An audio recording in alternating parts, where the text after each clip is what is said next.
मान के चले कोई अगर अग्निवीर शहीद हो जाता है या ऑन ड्यूटी अपने उसकी जान चली जाती है तो उसको शहीद का दर्जा मिलना चाहिए नहीं मिलना चाहिए? मिलना चाहिए।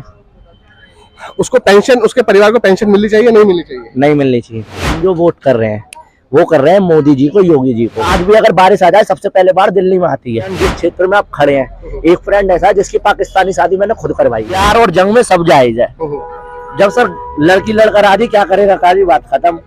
तो मतलब बंदे भगवान से लड़ जाते हैं तो सरकार है। जैसे कि मेरे पास एक आदमी आया हो, वो अस्पताल में लग रहा हो एक में, तो आयुष्मान कार्ड है कि हाँ है, क्या आ जाइए अंगूठा लगाना हो 2000 रुपया ले लीजिए।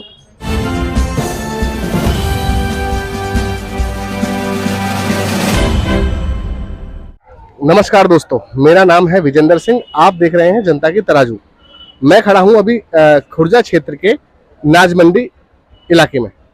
हम जान रहे हैं 2024 के आगामी चुनाव में जनता में क्या है माहौल। आइए जानते हैं जनता की राय। क्या लगता है भाई साहब आपको 2024 में आगामी चुनाव में किसकी सरकार आने वाली है? मोदी जी की। मोदी जी की। मोदी जी के अपने क्षेत्र में कुछ ऐसे विकास कार्य गिनवाइए जिनसे जनता खुश होकर उनको वोट करेगी। पहला विकास कार्य है कि अभी यहाँ पे बस स्टैंड वाला जो रोड है यहाँ पे सिग्नल लग गए। जहाँ चौकीदार खड़े होकर वो चलाता था कि डंडे से, जब भी हेलमेट ले बिना निकल जाते थे, आज के टाइम पे सिग्नल देख के अपने आप ही सब कंट्रोल में चल रहा है।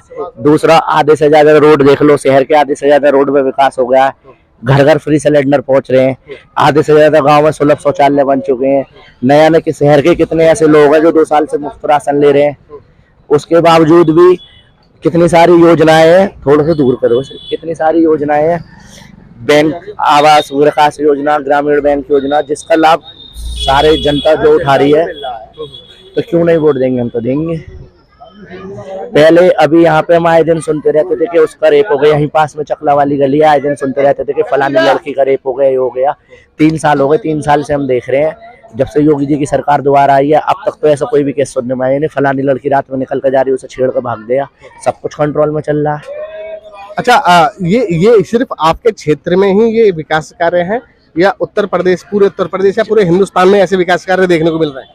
जहाँ जहाँ बीजेपी की सरकार है सभी जगह यही हाल है। मतलब आप बात कर रहे हैं गुंडागर्दी नहीं है, महिला सुरक्षित हैं, किसी भी बहन बेटी को रात को छेड़ कर नहीं भाग सकता है। आप देखेंगे, आप 2-3 साल की बात कर रहे हैं, मैं 2 साल के अंदर अंदर की बात करता हूँ। उत्तर प्रदेश में ही 3 ऐसे बलात्कार कांड बहुत बड़े लेवल पर गए थे जो नेशनल मुद्दा बना था। उसके बारे में क्या कहेंगे? अगर ऐसे ही देखा जाए, देखो पहले न्यूज आती थी हर हफ्ते में, हर 10-15 दिन में, अब कहीं जाके सालों में एक आ रही है। तो उसमें कोई बड़ी बात नहीं है, क्योंकि ये जो कंट्रोल करने की शक्ति है वो एक साथ जारी नहीं की जा सकती, वो धीरे धीरे ही कंट्रोल में आएगी। आप कहोगे मैं फलाने खड़े खड़े यहाँ से छत पर उड़ जाऊं, तो वो पॉसिबल नहीं है। आपको पहले एयरपोर्ट जाना पड़ेगा, एयरपोर्ट से फ्लाइट की टिकट लेनी पड़ेगी। अच्छा, हवाई यात्रा पहले की किसी भी सरकार में महिलाओं को नग्न अवस्था में परेड नहीं कराई गई। बीजेपी की सरकार में मणिपुर में ये घटना सामने आई, उसके बारे में क्या कहेंगे? ऐसा होता है, देखो एक ड्रेस जोन होता है। आप देखो स्पोर्ट्स के लिए एक ड्रेस है, ना कि वो नग्न अवस्था है। आपके लोग फुटबॉल खेल के महिला साल, मतलब आपने वीडियो देखी थी? नहीं, मैंने देखी नहीं है। आप कैसे कह सकते हैं वो एक ड्रेस कोड होता है? पूर्ण नग्न अवस्था में उन लड़कियों को नग्न अवस्था में, पूर्ण नग्न अवस्था में परेड कराई गई थी। और इसका संज्ञान वहां के प्रशासन ने 60 दिन बाद, जब उन लड़कियों की वीडियो वायरल हुई थी, उसके बाद दिया था। और वहां के मुख्यमंत्री, जो कि बीजेपी के मुख्यमंत्री थे, वहां के मुख्यमंत्री जी का कहना था कि ऐसी घटनाएं तो यहाँ होती रहती हैं। देखो ऐसा होता है, हम जो वोट कर रहे हैं वो कर रहे हैं मोदी जी को, योगी जी को। अब काफी सारे सांसद ऐसे होते हैं, MLA ऐसे होते हैं जो गलत आ जाते हैं, ठीक है। हम चेहरा देख रहे हैं मोदी जी का, योगी जी का, 2 अच्छे लोग। काफी सारे नहीं सर, ज्यादातर जो दूसरी पार्टी से जो नेता लोग अभी बीजेपी में शामिल हुए हैं, उन पर बीजेपी के ही नेताओं ने, हमारे मोदी जी, हमारे योगी जी ने आरोप लगाए हैं भ्रष्टाचारी और घोटालों के। और उन्हीं मंत्रियों को और उन्हीं नेताओं को बीजेपी ने अपने पाले में ले लिया है। तो क्या उनके वो भ्रष्टाचारी के जो आरोप थे वो खत्म हो गए? अभी न्यूज आई है आज एक ही कि अरविंद केजरीवाल पे दिल्ली में शराब के घोटाले में सवालों की पूछताछ चल रही है और सुनने में आया कि वो 2-3 दिन के अंदर जेल में जाने वाले हैं। वो जेल उनको सर गिरफ्तार हो चुके हैं। गिरफ्तार हो चुके हैं ना। तो देखो ये कानून है, कानूनी प्रक्रिया है और देश उससे क्या बोलते हैं उसे, संविधान से चलता है। ठीक है, तो संविधान के अकॉर्डिंग समय आने पे हर किसी पे अपने अपने अनुरूप से कार्रवाई हो रही है। किसी पे देर से हो रही है तो किसी पे हो रही है, लेकिन हो सब पे रही है। तो कानूनी प्रक्रिया से कोई भी बचेगा नहीं। समय आने पर हर किसी को उसकी गलतियों का एहसास करा जाएगा, उसे दंडनीय अपराध दिया जाएगा। और जितना भी ये संशोधन चल रहा है जो गलत हो रहा है, सबको मोदी जी लाने का, कंट्रोल में करने का पूर्ण प्रयास कर रहे हैं। लेकिन अगर मैं एक पैटर्न देखता हूँ, अगर एक आंकड़े देखता हूँ, तो जो कानूनी प्रक्रिया का जो डंडा है वो सिर्फ विपक्षी पार्टियों पे, विपक्षी पार्टियों के नेताओं पर ही क्यों चलता है? बीजेपी के नेताओं या बीजेपी के किसी मंत्री के यहाँ वो ईडी और सीबीआई का छापा क्यों नहीं है? ज्यादातर 96% जो छापे हैं वो विपक्षी पार्टियों के नेताओं पर है। ये भी तो हो सकता है ना, ज्यादातर सूचनाएं वहीं से मिलती हो। वो इतने सब होने के बाद भी कंट्रोल में ना आ रहे हो। हम क्या देते हैं कि सारे बीजेपी के ही नेता ये सब कर रहे हैं। अभी आप खुद कह रहे थे फलाना ये, फलाना वो, फलाना वो। लेकिन ज्यादातर ऐसा होता है कि उनकी न्यूज पहले आ जाती है, हमारी बाद में आती है। तो जिसका संशोधन पहले सामने आ रहा है उस पर कार्रवाई हो रही है, जिसका सामने नहीं आ रहा उस पर नहीं हो रही। अच्छा, मैं आपको कुछ नाम गिनवाना चाहता हूँ। जैसे हाउसिंग घोटाला नारायण राणे महाराष्ट्र के थे। छगन भुजबल आपने सुना होगा। एविएशन घोटाला प्रफुल्ल पटेल। अजीत पवार सिंचाई घोटाला बीजेपी में शामिल हो गए हैं। ये सभी जो नेता हैं, बीजेपी ने उन पर आरोप लगाए थे कि ये सभी घोटाले के आरोपी हैं, भ्रष्टाचारी नेता हैं। बीजेपी ने इन्हीं सभी नेताओं को अपनी पार्टी में शामिल कर लिया और उनके जितने भी जो केस थे, जो उनके ऊपर जो कार्रवाई होनी थी, वो सभी एक ठंडे बस्ते में डाल दी गई हैं। लेकिन विपक्षी पार्टी को जो नेताओं पर जो सीबीआई और जो कार्रवाई जो चलती है वो कानूनी रूप से और सुचारू रहती है और बहुत फास्ट ट्रैक कोर्ट के थ्रू उनकी सुनवाई होती है। उस पर क्या कहेंगे? ये सन 2021 का फोटो है। मैंने दिल्ली जाते हुए हाईवे पे से लिया था। केजरीवाल सरकार अब तक का सबसे बड़ा घोटाला जल बोर्ड के 26,000 करोड़ का हिसाब दो। अभी केवल शराब घोटाले की बात सामने आई है। आप कह रहे हो फास्ट कार्रवाई हो रही है, अभी तो जल निगम का बाकी है। उसके बाद केजरीवाल ने वादा किया था मुफ्त बिजली देंगे, वो भी संशोधन नहीं हो, किसी को मिल रही किसी को नहीं मिल रही। आप दिल्ली में जाकर देखो, एक एक आदमी का बिल 15-15, 20-20 हजार रुपए आ रहा है। मैं दिल्ली से हूँ सर, मेरे भी बहुत सारे लोग रहते हैं, मैं तो सर दिल्ली से हूँ।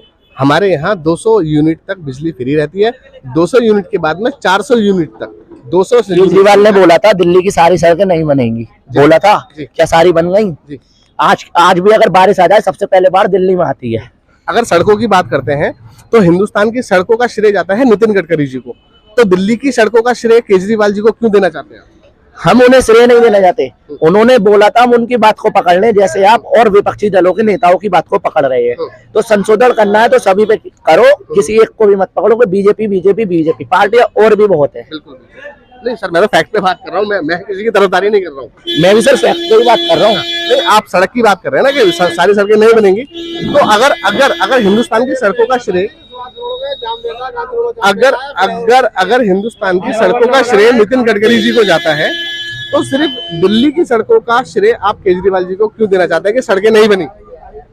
क्योंकि श्रेय नहीं दे रहा, मैं उनकी शिकायत बता रहा हूँ। हाँ, वही श्रेय, मतलब शिकायत का श्रेय आप उनको दे रहे हैं। उन्होंने वादा किया था ना, तो सड़क बनाने ने वादा किया था राम मंदिर बनेगा, बनवा के सामने कर दिया। केजरीवाल ने बोला था, अभी आते उस पे भी आते हैं। लेकिन आप जो कह रहे हैं ना, सड़कें जो बनाने का जो कार्य है केंद्र सरकार के मंत्री नितिन गडकरी जी का है, तो उन्होंने हिंदुस्तान में तो फ्लाईओवर और हाईवे पर काम कर दिया, तो दिल्ली में काम क्यों नहीं कर रहे? बहुत सारे काम ऐसे होते हैं जो मुख्यमंत्री और प्रधानमंत्री के अंतर्गत आते हैं, लेकिन कई चुनावी नेता ऐसे होते हैं सीमाओं को पार करके उसकी जिम्मेदारी अपने ऊपर ले लेते हैं। मैं बस ये कहना चाहता हूँ, जितनी जिम्मेदारी आपके पास है जनता से केवल उसी वादे को करें, जिसकी नहीं है वो ना करें। बिल्कुल। बस ये कहना चाहता हूँ।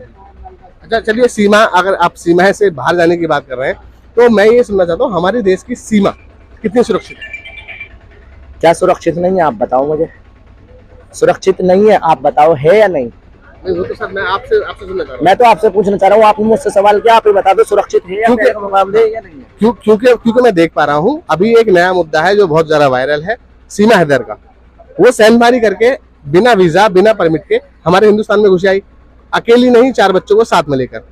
तो इससे ये लगता है कि कहीं ना कहीं सेंधमारी थी, कहीं ना कहीं सरकार की सीमा का, सरकारी जो सीमाएं हैं हमारी, वहाँ कहीं ना कहीं सुरक्षा का कहीं ना कहीं चूक हुई है, ताकि वो अंदर, जब भी वो अंदर आ पाई है।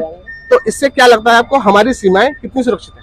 चलो मैं आपकी बात मान लेता हूँ, सीमा है इधर, बॉर्डर क्रॉस करके हमारे उसमें आ गई, लेकिन कई सारे गवर्नमेंट के ऐसे मिशन होते हैं जिन्हें हमारे अफसरों को दूसरे देश में जाना पड़ता है उनकी सीमाएं क्रॉस करके, ठीक है।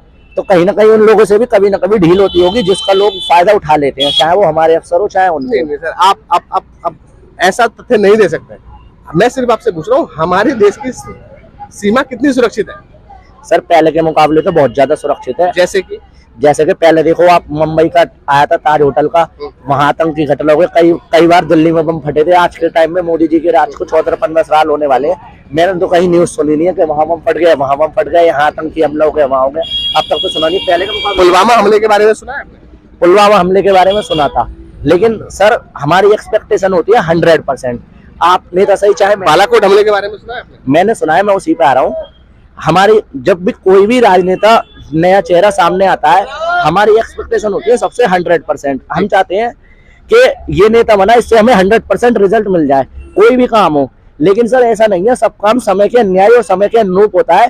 पहले के मुकाबले देखा जाए तो 70 से 80% रिजल्ट बहुत ज्यादा बेटर है। जो आप इसकी 20% में आप मुझे गिना रहे हैं, ये भी धीरे धीरे करके सब सुधार हो जाएगा।